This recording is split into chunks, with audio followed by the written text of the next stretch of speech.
4 pedestrians were run down last night in the Estate Glen area of St. Croix. The accident happened in the vicinity of a senator's political fundraiser.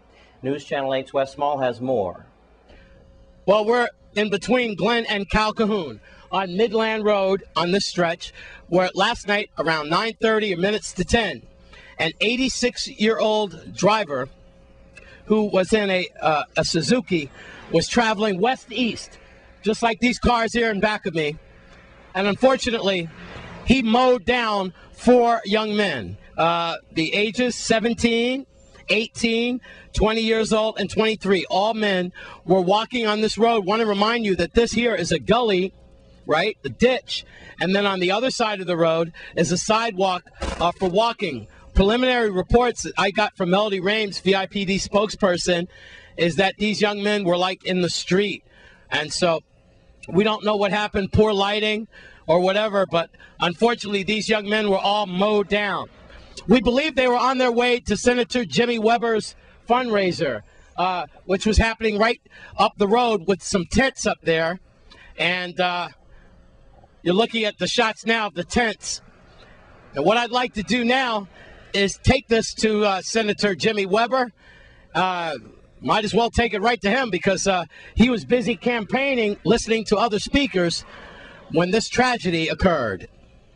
Stand it because you could see, I think, as from far away, that there was cars parked on both sides of the road. Yes, sir.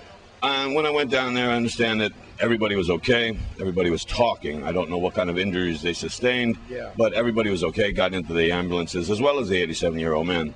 On my way up here, though, some of my friends from the area, because, you know, they were all from Monbijou. Okay.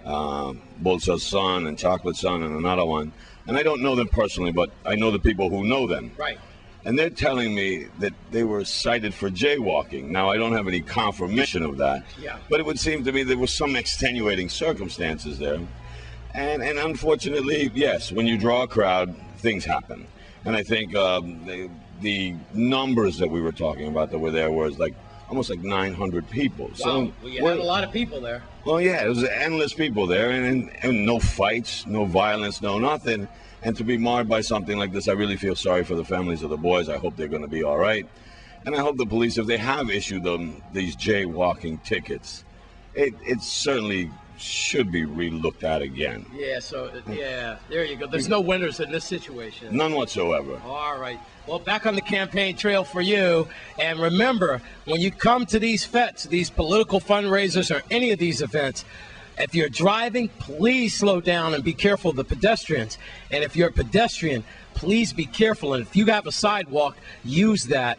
And just please be careful out there. Senator, I really appreciate you giving us time for this. Thank you very much. Any help we can give you, we'll let you know. All right. Wes Small for News Channel 8. Time to hail up our grandparents. That's next, right after the break.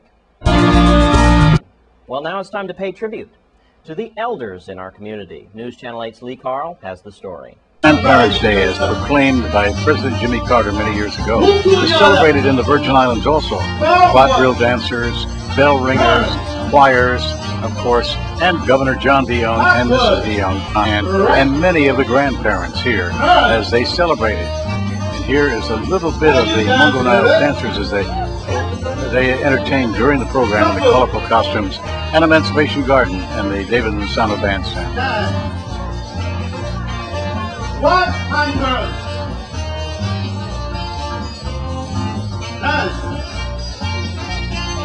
Number is that halfway.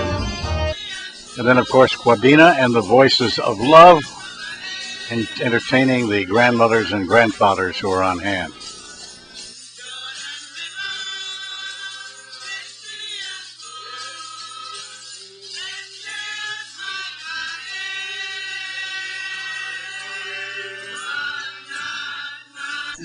Human Services Commissioner Chris Finch remembered his grandparents. And our roots. And I just want to build on that for just a second. In my own personal life, I actually have not known any of my grandparents. Most of my grandparents were dead before I was born. And then because of distance, there was very, very sporadic contact with the others. And long story, but I had 6 grandparents. but really only had ever met two of them, and then very briefly. But still, despite, and I missed having had that opportunity, but despite that, grandparents are still very much a part of my life because they were very much a part of our family history. So even those that weren't around, what they did, what they meant to my parents, what they meant to other relatives, are all still intertwined in our... The First Lady, Cecile DeYoung, hosted the program and said she too was very pleased to be on hand to honor grandmothers and grandparents. This National Grandparents Day back in 1978. We thought that nothing had been done and that we needed in here at the community to honor our elders. You are our roots. You give us all our wisdom, and you're sort of a rudder to point us in the right direction of where to go. I know that when many people come and tell me that they knew my grandmother gave them piano lessons, it's really a great sense of pride, but it also, for me, gives me a sense of belonging here at home. For that people knew her and knew what she did.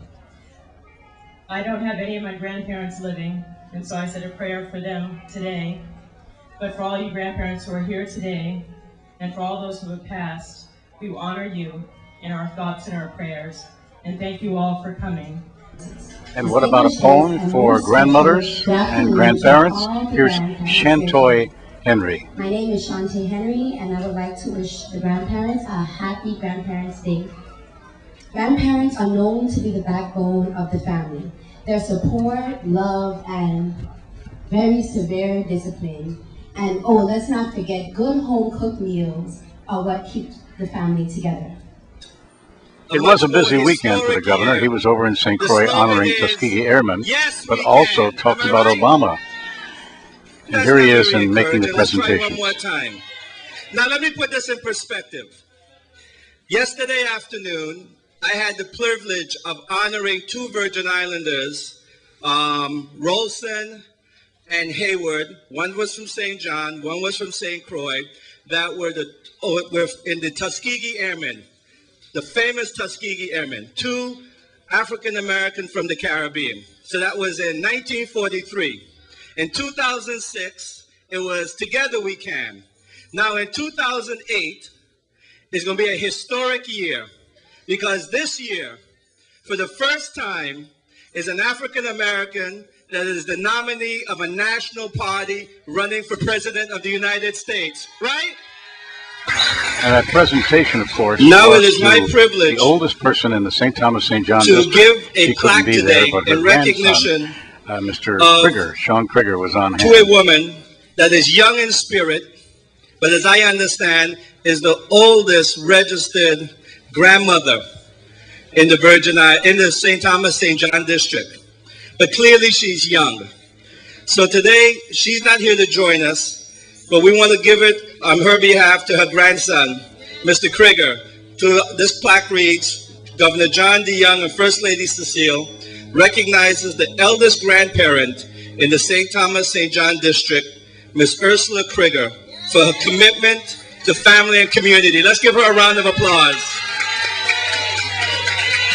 Mr. Krieger, thank you.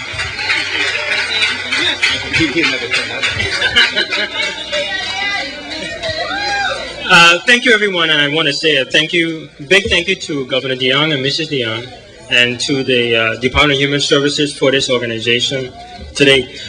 Unfortunately, Aunt Sully could not be here today because she's not feeling well. She's been battling her sinuses.